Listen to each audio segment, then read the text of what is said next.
Okay, so today I'm going to give you guys my review of the South Carolina and the Grand Canyon University game. Taking a look at the South Carolina stats, okay, so Joyce Edwards, 27 minutes, 13 points, 2 offensive rebounds, 3 defensive rebounds for 5 total rebounds, 1 assist, 0 steals, 1 block, 2 turnovers, 5-11 from the field, 45.5%, 0 of 2 from the 3, okay? For the most part, some good stuff. I feel like there was some stuff that she did that was kind of like maybe missing a layup or something like that, but I mean, it's not bad, honestly. You look at Medina. I don't know how to pronounce her last name. Sorry about that. But 17 minutes, 12 points, 4 defensive rebounds for 4 total rebounds. She had 0 assists, 0 steals, 0 block. Damn, 0 turnovers, 4 or 5 from the floor, and then 80% from the field as well. I mean, that's not bad. And then we go on to my demon, Tessa Johnson. Okay, told you guys that I was going to be buying Tessa Johnson stock before the season started. Okay, some of y'all were clowning me out live, but demon showed up. Trust. Okay, so 33 minutes, 19 points. She had 1 offensive rebound, 4 defensive rebounds for 5 total rebounds. She had 3 assists, 1 steal, 1 block, 1 turnover. 8 of 13 from the floor, 61.5% field goal percentage, 3 of 6 from the 3, which is 50%, okay? And she was lining up, okay? I saw the 3, I saw the midi. She had this 1 3 that looked like it didn't count because they called an offensive foul to Nia Latson, I believe, and then they looked at the footage again, and then they counted it, okay? So, yeah, she was getting her shots from multiple places in the floor, okay? You know, she was doing her best on defensive. She a demon, okay? I saw one of her past games, and I just knew. So I bought stock before the season started, okay? I told y'all she was a demon for real. And, you know, excited to see her highlights for the rest of the year. So you see Nia Latson next, 28 minutes. She had 20 points, 0 offensive rebounds, 1 defensive rebound for 1 total rebound. She had 4 assists, 1 steal, 0 blocks, 2 turnovers, 7 to 10 from the floor, 70%, 1 to 2 from the 3, 50% from the 3.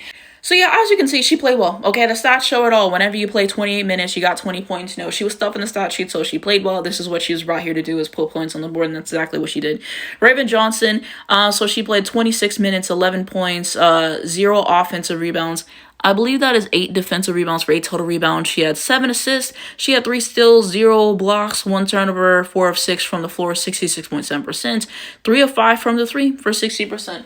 Okay, this was Raven Johnson legacy game. No shade. I only see Raven Johnson play one good game offensively before this. Okay, so this was her legacy game. Stuff in the stat sheet. So, you know, I'll give it to her today. But usually we don't get points like this. Like, no shade. From what I've seen. And then we also look at the bench, Adil Tack. Hopefully I'm pronouncing it right. 15 minutes, 2 points, 1 offensive rebound, 5 defensive rebounds, 6 total rebounds, 0 assists, 0 steal, 1 block, 0 turnover. Mariam Dowda, 10 minutes, 0 points, 0 rebounds, offensively, 2 defensive rebounds for 2 total rebounds, 0 assists, 0 steal, 0 block, 0 turnover, 0% from the field because she didn't take any shots. So you kind of see what everyone contributed overall offensively and defensively for the starters and for the bench for South Carolina, okay?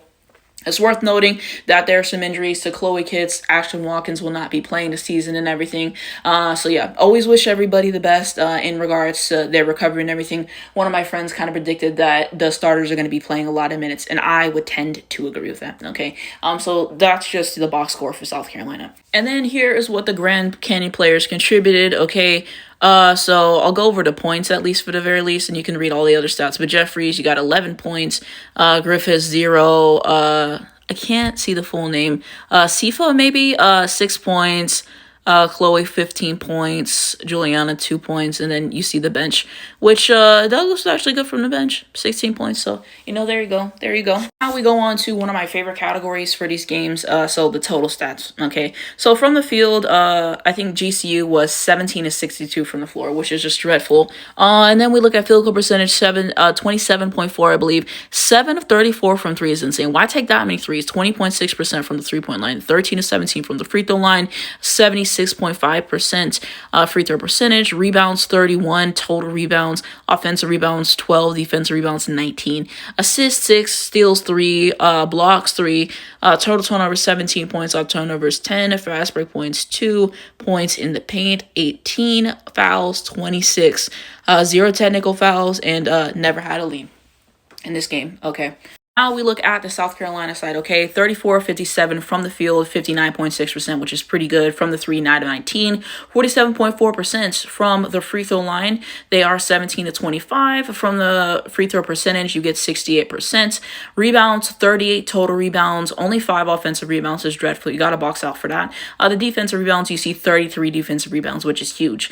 So they were doing well on the defensive boards. Assists, 19 assists. The steals, I believe 6. Blocks, I believe that's also 6 as well. Total turnovers 11, points off turnovers 22.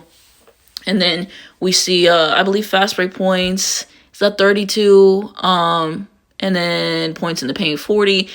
And this is so hard to read. Fouls 21, technical fouls 0, and largest lead 41 in this game. Okay. So what are my overall thoughts for South Carolina in this game? Kind of show me some stuff that I already knew, that Tessa Johnson is a demon, okay? So, yeah, hopefully she plays, some decent minutes this year and everything, because, I just liked what I saw from the bag offensively, defensively. Probably got to do some better things, but at least she was trying. But I just enjoyed what I saw from her. I enjoyed what I saw from her, okay? So she's a demon, so, I do like her on this team, okay? Joyce Edwards was able to give you some decent stuff as well. Tania Latson was able to put up the points.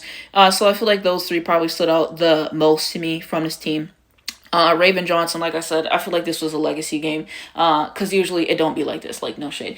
So like there's that, obviously stuff that they got to clean up offensively, defensively, times where you're blowing layups, maybe times where you're not able to capitalize on the moments in transition, sure, communication and stuff defensively, sure. And you also got to take in mind that this school that they're playing, I believe, is not even ranked. So, games like these are kind of confidence builders, and, you're getting yourself kind of warmed up for when you play like good teams. And, no shade, like, it is what it is. It is what it is. I saw some good stuff from this team. I saw some other stuff from this team where it's just like what they're doing. And this game happened hours ago, so like I can't even point out specific possessions because I just completely forgot. I got to start writing down possessions so I can talk about these things with you guys. But yeah, we'll see what happens for this year. I think for South Carolina specifically, I'll catch some of the big ticket games like the SEC games with like LSU, for example. I will definitely catch into those, and the big games outside of their conference for sure. Like I said, I wish UConn was on that schedule, okay, because that's something that I want to see. So I don't know. You look at the roster, and Dawn just been dealt a tough hand in regards to injuries and everything. She said she's gonna have to, utilize some of her freshmen more and some of her other players more. And so yeah, I don't know. I just think that this team gotta have that star. I think that that's kind of what she's looking at tonight. Latson for to take most of the field goal attempts and to kind of be her leading scorer and everything. So we'll see that. But like I said, I think you can get some good stuff from a Tessa Johnson, from a Joyce Edwards. So we'll see what happens. As this team gels, as they get better and get more comfortable with each other offensively, defensively, how the schedule ultimately kind of goes. So there are some things we'll see. But Dawn, great coach, objectively. So I think she'll be able to lead this team at the very worst to probably like an Elite 8 kind of situation, maybe a Final Four and everything. Like I said, she's been dealt a tough hand with the injuries and stuff. So those are some of my takeaways and everything. Let me know what you guys think down below and everything. What did you like about the game? What did you not like about the game and everything? We can kind of continue those conversations, but that's my takeaways at least. And let me know what other teams you guys want me to review. I'm mainly going to review the UConn stuff, of course, because that's what I'm really into, but I'm trying to review the other schools, kind of like I did during the WNBA season, reviewing other teams and stuff. So there's specific games you guys want me to tap into. I may do those. I'm going to try to cover all the big ticket games as well. But, that's my takeaways. Let me know what you think below.